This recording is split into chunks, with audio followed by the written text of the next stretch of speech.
So, Tom Cannavan from Wine Pages. Indeed. We're here to talk about the Wine Gang and the Wine Gang Live. So, tell me a bit more about what's the thinking behind the Wine Gang. The Wine Gang, to me, is a really obvious idea.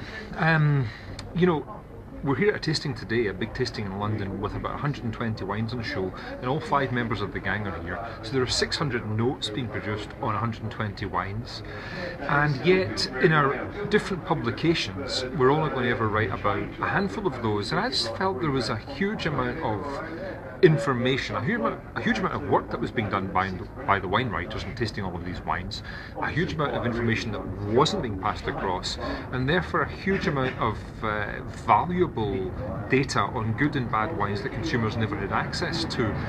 So the Wine Gang was the idea that we're tasting anyway. Let's structure it, let's give people a lot of notes, let's tell them about the good and the bad of wine, and put together this report and this gang that would give people this really empowering amount of information. So, hundreds of wines all in one spot? Hundreds of wines all in one spot, and you know, that's the day-to-day life of a kind of full-time wine writer and wine taster, that we're tasting literally hundreds of wines a day, and if we're only writing about the smallest 2 or 3% of them. So in this way, with the Wine Gang, we can offer a much broader view.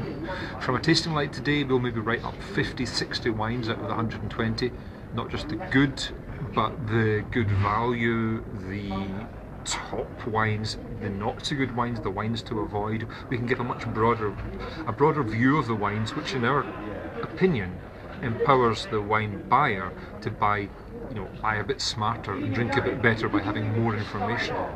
So how does the Wine Gang Live, the sort of Christmas fair, come into this?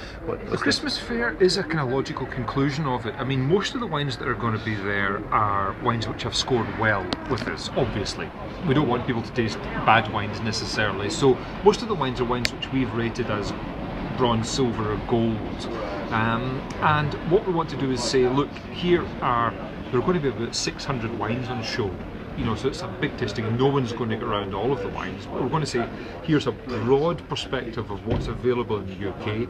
We have tasted and recommended this set of them, and amongst them is not only the kind of big brands and the familiar grapes, the Cabernet Sauvignons, the Chardonnays, the Sauvignon Blancs, but we've got all sorts of weird and quirky wines in here too, and we hope that the set of wines that we present to people will show the diversity of what's available, what we taste, what we've distilled into the 600 wines, and give people a kind of broad palette of stuff they can choose from.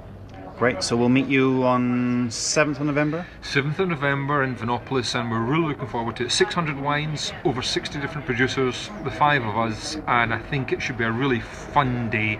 Not too serious, but a really good level of wines. Great.